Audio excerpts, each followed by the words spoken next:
Good evening, lovely tubers. White Mexican and Chinese TCG store back to give you guys another collaboration market watch tonight.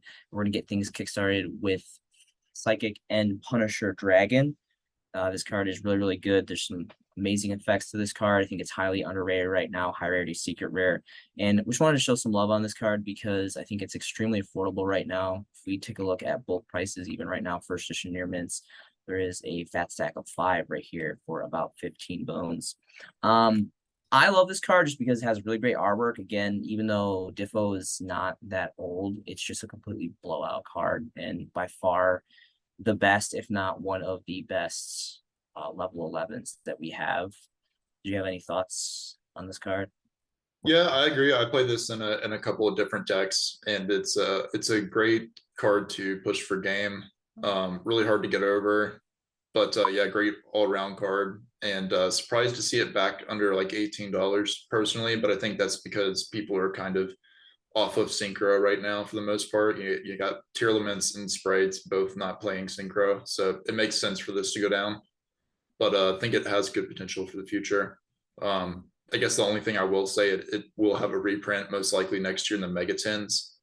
So that's just something to keep in mind if you were like wanting to have this long term. Yeah, it's nice. I remember like I bought this like pretty much right when the set dropped. I wasn't a big fan of the set, but then I ended up getting it. And I bought mine for like around 20, 18 or 20. So it was a couple more dollars than it was now. So it's dropped significantly enough. I definitely think it's a great pickup, at least at one of, maybe even 3 of if you want to just have it for like multiple decks. Mhm. Next is going to be Gearbreed. So this is kind of an obscure card. It's a solo print rare from 2 Chaos. Really obscure, very, very small corner of the market on this. So I'm a huge anti-meta player. So this is kind of what I was thinking about teching this in. There's an extra effect here, which isn't really, it's not really what I'm talking about. It's this first effect where basically you can dig any equip magic card from your deck or graveyard, which is really cool. I love the versatility of you can either rip from your graveyard or just straight up like search from your deck. That's really, really useful for those type of decks. And when I mean anti-meta, I'm talking about the anti-meta builds that you actually run like Moonmere or like Power of the Guardians with like Dot Fossil Dyna, Border, Banisher, or like Thunder King, whatever it may be, like the generic tripod of those 3 is really, really good. Obviously, it's insanely affordable. I can't really think of a more effective way to use this. And it may be good, it may not be good. I'm still kind of play testing with it because I always kind of mess around with anti-meta. So this is something that I just wanted to kind of get out there because, I don't think a lot of people really consider this card. I don't really know if you're gonna have like much thoughts of that. It's kind of a singular idea. I didn't really have much more to this besides that. I just feel like a Yeah, lot of I people mean, know about it. reading through it, I guess my main concern is that it's pretty slow. So you're gonna have to activate it. Like say you're going first and you activate this card, you don't get any real benefit until your next draw phase, which to me Mhm. is kind of a little slow.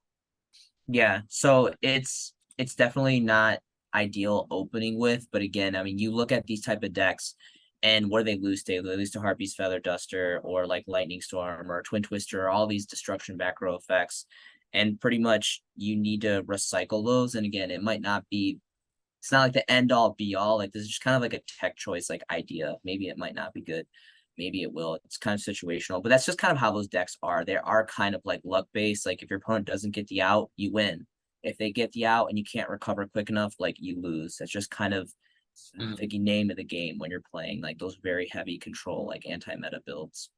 Next is going to be Cup of Ace. So this is really cool because this is a solo print common, Dawning of Light of Destruction, which is an insanely old set. Light of Destruction and Phantom Darkness, one of my all-time favorite sets as monks with a lot of players that really, really liked during this era with really, really infamous sets.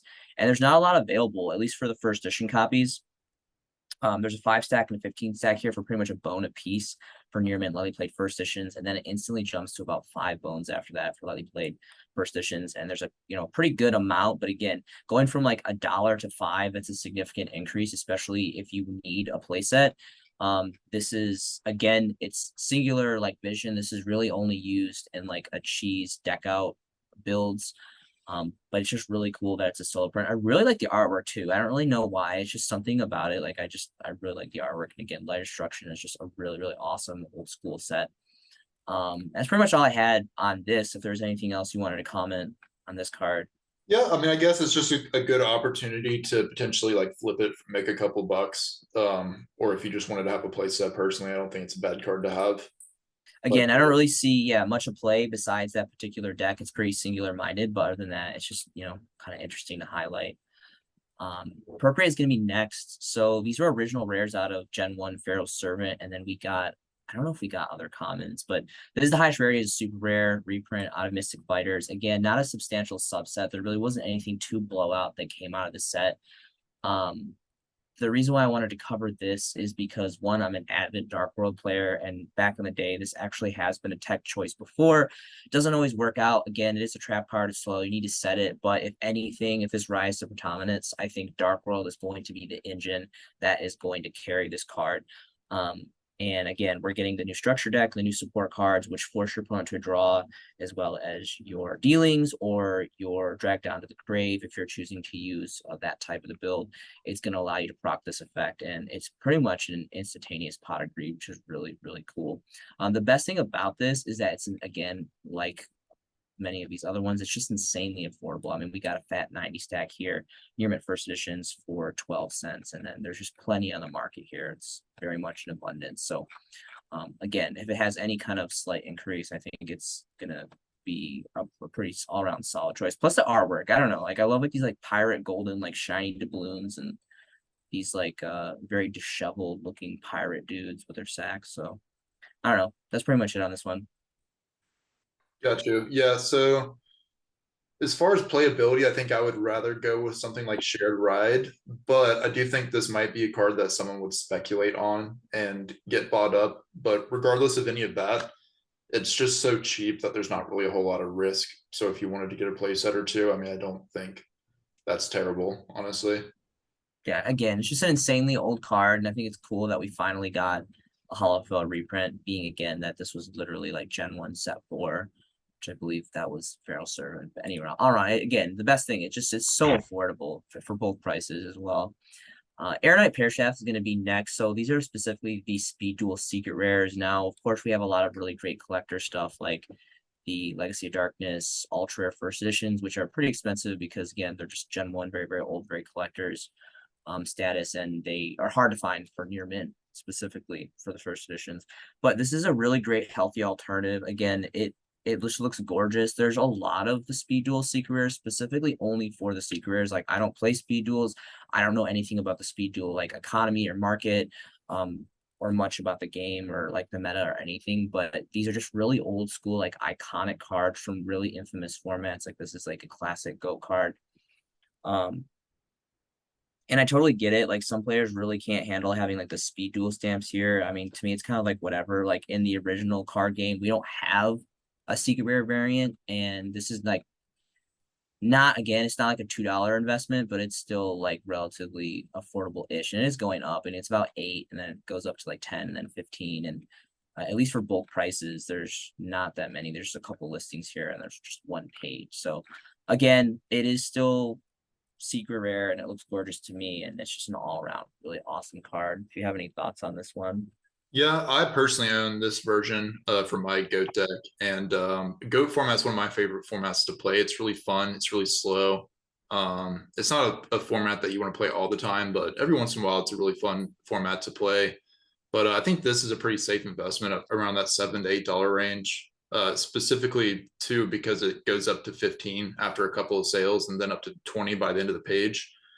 But yeah, I don't think it's going to go lower than 7 anytime soon. I think it's a pretty safe card to sit on.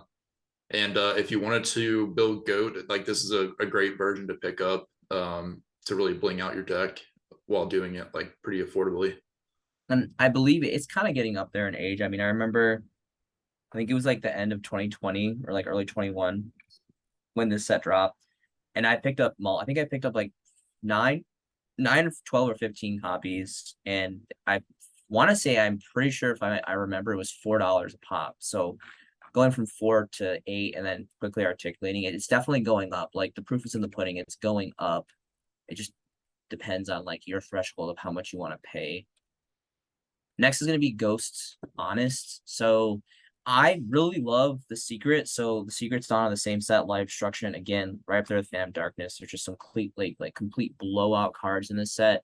Nothing's gonna outbeat the Ghost Rare. Potentially they could make a Starlight Rare, but again, at least me personally being like an old school like collector player, like I would much rather have the original Ghost Rare specifically for the first editions. Now I did list the near mint first editions exclusively because I mean, like, let's be real. Like, if you're gonna go for an iconic card, like Honest, if you're gonna go max rarity specifically for collectability purposes or like long-term investment, you want to go Ghost, you want to go first edition, and you could go lightly played. I'm pretty sure it's probably a significant like difference. Like starting market price for near mint first edition is going to go for almost about 400 bones, pretty much around 400 bones across the board, which for one piece of cardboard, that's very, very expensive. You know, take into consideration the history merit of this and how rare it is, how old it is, all this other stuff. Whereas you go into lightly played, it decreases significantly. But keep in mind, even though it is Ghost in its first edition, even if you have that lightly played condition, it's pretty much going to cut your collector's value in half. The people that are going to be wanting this card, they're going to want it in first edition, they're going to want it in Ghost, and they're going to want it in near mint. So again, if you're like a high-end roller, that's what you're going to want to do. If you want to play the card, if you're insane, like I would never do this, but if you're just, you know, one of those people that like likes to play max rarity, please do yourself a favor and play the lightly played. I don't know why it's going to be lightly played anyway, so I don't know why you would get a near mint, pay near mint prices to play with this card. But anyway, so that's completely that's an option. And then again, of course, I still think there's no shame in the original Light Destruction first edition secret rares, not the unlimited ones, but any kind of even lightly played first edition. Like I may even play a secret rare first edition because it's nowhere near the ghost prices, but it's still just like an immaculate looking card. And I think there's a little bit more like versatility too. Like you never really know. Again, this card's slow. It's kind of like been phased out. It's really not super like game changing anymore. But if you take into consideration like the history merit of this card and popularity, and that like every once in a while, I mean, I think it's kind of funny. Like, could you imagine like losing to this card? Like you like go to attack your opponent for a game, and he just drops Honest, and just like you like lose just enough life points. I think it's really funny. I've seen it happen. People play it like as a joke. Yeah, and that's just the thing. Like light and dark. Like, is there any other arc attributes that have more support? Like light and dark are always the best decks. They're always getting the craziest stuff. And again, like this is like by far so much better than what was it, Dishonest or Dark Honest, or what was the new one that came out for dark that's just total garbage because they made it so that it doesn't it's only for one attack. They completely nuked that card. Like this is for the whole turn. So this can defend you for a whole turn. Like if you have one monster, you drop this, and it has the boost attack for every single attack it goes through, where like the dark one, it's only one single attack, which is, I don't know why they completely just wasted potential on the dark one. But anyway, ranted a little bit too far on this one. And the next is going to be Judgment Dragon, of course. Now, again, Light Destruction on the original Secrets first editions, which are really good money too. I I personally really do like the secret rares. The reason why I wanted to showcase the Turbo Pack Booster 1 Ultimate Rares is because, one, it was the very first Turbo Pack. Turbo Pack's very insane, and being the very first Turbo Pack, great history merit on that. But also, more specifically, is there's nothing that really, like, overtake this Ultimate Rare. The likelihood of them making a Starlight Rare or a Ghost Rare is very, very unlikely. I mean, is it possible? Yes, but, like, it's just not very probable. This is for the foreseen future and probably almost forever going to be like the bee's knees for this card. And it just looks gorgeous. They both look gorgeous. So again, for collectability value, I'm only doing like near mints to starting market price. There's a French one if you're into some Euro versions, it's 480. Then it looks like there's an American English one for a Phantom under 500 for 490. There's actually a playset right here. I'm surprised that people actually have near mint playsets. Again, an insanely expensive card, obviously like high collector's value, very, very old. But there are a lot of people that love Lightsworn. I mean, Lightsworn, it kind of reminds me of Shaddoll. It's not obviously as splashable as Shaddoll, but it's one of those engines that like you're always gonna kind of like wonder when it's gonna be like kind of teched in next. And it's not necessarily going to be all of the Lightsworn cards, but it's just a very splashable, old school, enjoyable, and it's fun. Like no one really like says, "Oh, I hate Lightsworns." Like it's a fun, like generic deck board. So yeah, that's pretty much all I wanted to do on that. If you've had any thoughts about like just Light Sworns or any kind of like variants in Judgment Dragon in general. Yeah, I think it's a sweet card. Honestly, it's going to be one of those cards that doesn't go up in price quickly. It's going to just incrementally go up in price over time. But I think it's a great card to hold on to. Lightstorm could be a really fun deck to play around with if they ever bring back, grass is greener. New support too. Again, like I mean, Yeah. you have like Shadalls, you have Burning Abyss, you have Satellar Knights, you have Phantom Knights, you have Dark World. Like you think about like all these big like Black Wings, like all these old school decks. We're talking like 10, 8 year old decks that are now just getting new support. And you never know. Like Konami's very unpredictable. Like I feel like if Dark World can get new support, Lightsworn can definitely get support in some time in life. I'm surprised they haven't already, honestly, because Lightstorm is just loved by so many people. It's very beloved deck. All right, so I'm going to stop sharing here, and I'm going to give it over to you to take it over. Okay, sounds good.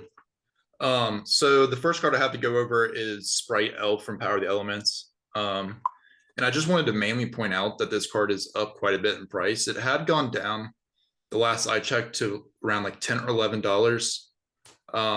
I think the lowest price though was around like the $8 range. But surprisingly, it's bounced back up towards, let's see, $17, $18 here. Going towards 20 by the end of the first page, which to me is pretty crazy.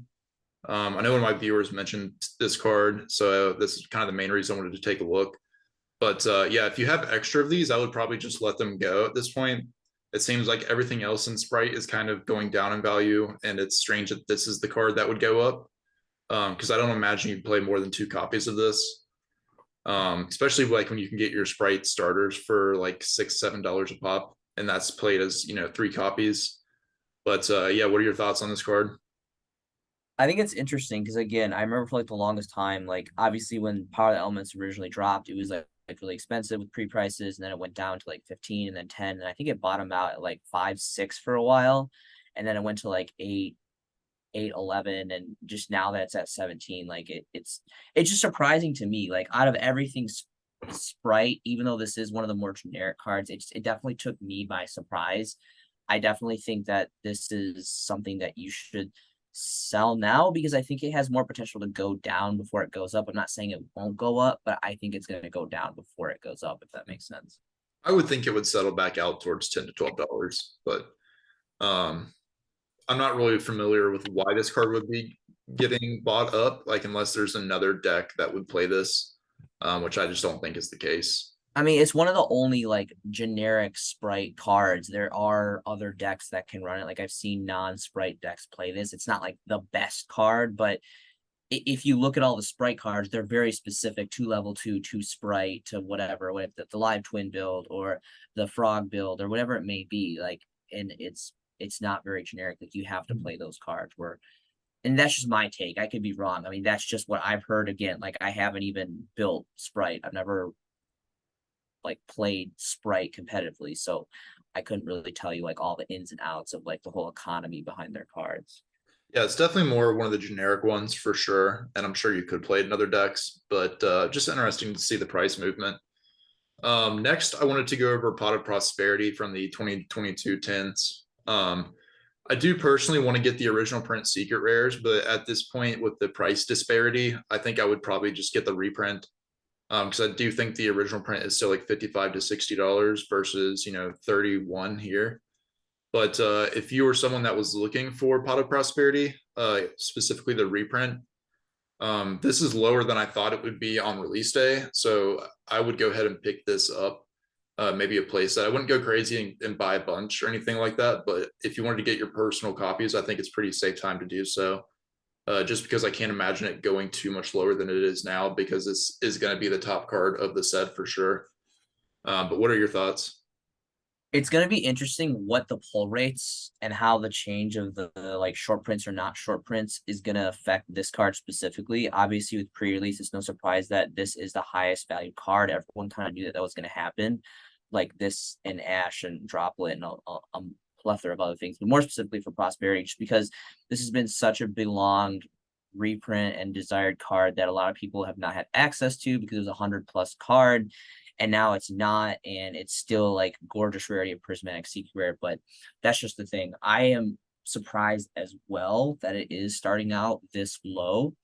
I'm not saying it can't go lower, but again, depending on the pull rates, that is going to directly affect if this card goes up or down, and that's going to be interesting. Yeah, I think too. I think I've noticed recently I've seen some specific card like reprints starting off pretty low on pre-sale because I think the sellers are trying to project kind of like, obviously what the best price they can get for it and maximize their sales. But I think at the same time, buyers always assume that pre-sales are overpriced, and so that they hold off. And then when you get to the actual day one and people are like, oh, well, the price hasn't changed, then people start going crazy and buying it, and then the price goes up on day one. I do imagine if this debuts at like $30, $31, I do think that it would go up back towards 35 to 38 relatively quickly. And that's going to be interesting because, again, like I don't know. I think that's really pulled too. I mean, I understand like people that get like cases and cases of this, but like that just seems like such a bold statement. Like you're like listing like, and that, I guess I'm a little like cut right now because again, like the example with like my Power of the Elements boxes. Like I had a case where my seller on eBay, he projected all these cases of Power of the Elements, and I bought them super early, and I was super excited, and then he ran out and he didn't have enough to ship out to all his buyers that like paid money out of pocket, and then I basically got refunded and I didn't get my product. So again, like I'm having like PTSD right now, like these sellers having like 100+ prosperities, and like they haven't even like they don't even have it yet. So like it's just, I don't know, I guess I'm kind of a little like sensitive to the matter right now.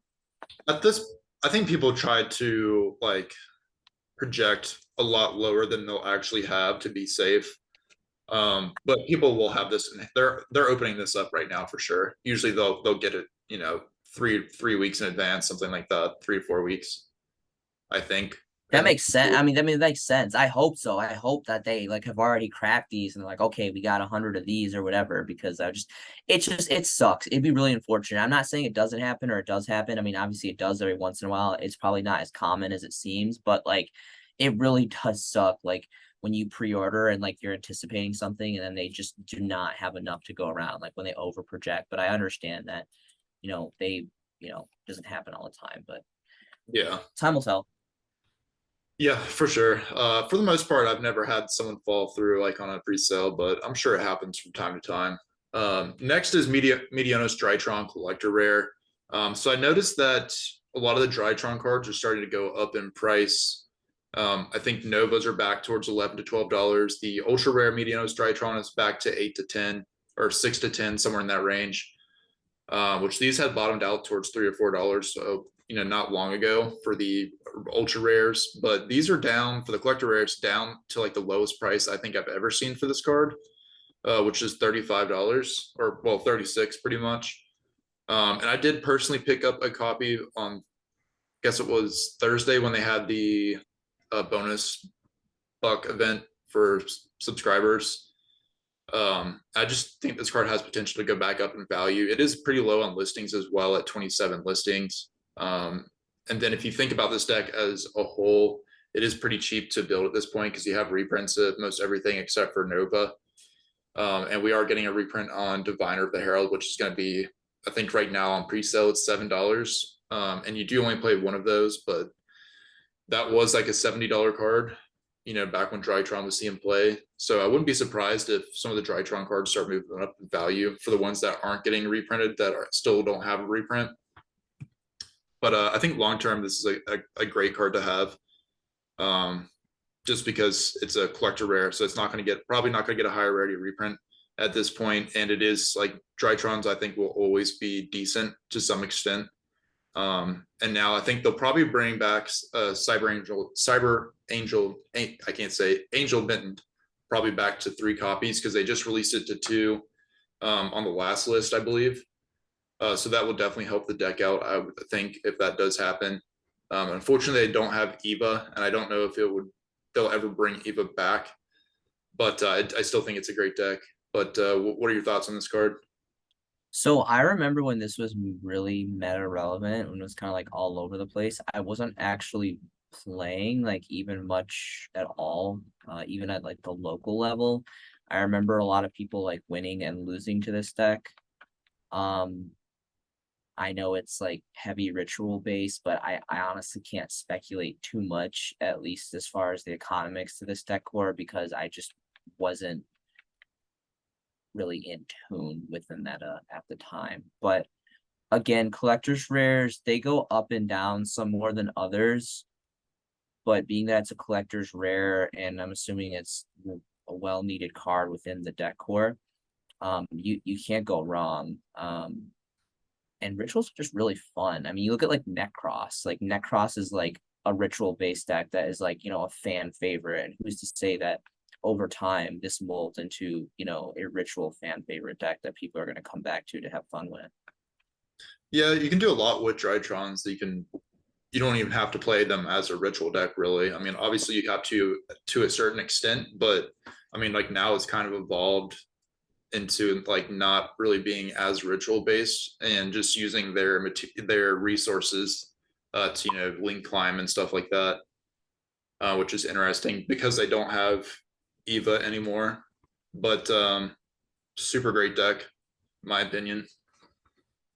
Next is Alba lenatus, the Abyss Dragon Starlight Rare from Dimension Force. I wanted to highlight this card because it is okay in Despia. I think that it's a pretty decent card. You can add, polymerization or any normal fusion spell from your deck when this card hits the grave. So it is good in that, but I also think it has generic potential with if you're playing Ultimate Slayer, because you can send this from your extra deck to the graveyard. If you're playing against a fusion deck, of course, like say if you're playing against Tearlaments, you could use your Ultimate Slayer, sending this card to the graveyard, and then add instant fusion or polymerization to your hand, assuming that you could utilize one of those cards. But I've been doing that with my branded deck where I'm siding Ultimate Slayer. And then when I'm playing Tearlaments, I'm sending this card so that I can get into my Guardian Chimera with polymerization. So I think it's pretty cool. And I think these are pretty low in value right now. Honestly, at $100 seems pretty low to me. I don't think it's going to go up crazy anytime soon. Like, I don't think it's going to get over 200, but I could see this card up towards like 150 or 160 over time. And I just think the artwork looks really cool as well. But what do you think? So it's definitely not one of the more popular fusion Despia slash brand cards to use. One, it has amazing artwork. It is, of course, it has the value factor of being a Starlight Rare. I actually was reading the bottom for the search effect. I think that is really unique. There's a lot of other ones. I think this is one of the better for search effect in the grave for secondary proccing effects. Um, but then again, like you said, like the price is insane. Like being that it is Starlight Rare and it's like barely over 100 bones, like you don't really see Starlight Rares that low. So Not unless they're like terrible, but this card really isn't terrible. Like it's a decent card. It's not the best, but it's not bad. but the search effect is really good. Like it's again, like I think there's like for the first effect, there's better like branded like Despia fusions that you Definitely. could use, but the search effect is really, really nice. And again, I mean, you look at the other ones, and I think this is like the only branded Despia slash dot det fusion card that has a Starlight, right? The other Yeah. ones don't have Starlight. So anyway, this paired up with an ultimate fall on the Albaz, really, really juicy. So I'm all for it. Yeah, I wish they would do like a Starlight Rare Mirror Jade. That would be awesome. But yeah, I still think this card's undervalued currently. I mean, I could totally see that happening. I mean, Gearbreed, I mean, it's a good card, it's a gorgeous card. So it'll definitely get a reprint, hopefully secret or higher, but time will tell. I am excited. They are printing Albion as a prismatic secret rare in the 10th, so I'm really excited to upgrade because I'm still currently playing the commons because I didn't want to pay $20 for an ultra rare. Right. That's the light one, right? Where you can go and you can rip into another fusion, right? When you summon it by pitching. It's I believe actually it's dark It's kind of similar. That's Lubellion, but this one is the one that you banish the materials from your graveyard to fusion summon. Okay, so that's okay. Yeah, But yeah, the main relevant effect is you can send it off Mirror Jade, and it's kind of like Alba lenatus, but you can set or add to hand a branded spell or trap. right. I know it's spell. I don't know if it's trap. Maybe trap. So it's like really good on your opponent's turn. You can like, use Mirror Jade, send it to graveyard, banish one of your opponent's monsters, and then add branded fusion to hand so that you can get your play started when it passes back to you. It's just such a fun deck. Like I know. I still enjoy. I still enjoy the deck. It's a lot of people complain about it, but whatever. People are gonna complain about everything. I mean, it's the most fair deck, really. To be honest, it's just such a fair deck. Droll and Lockbird is last for the rares. I've been picking these up like crazy.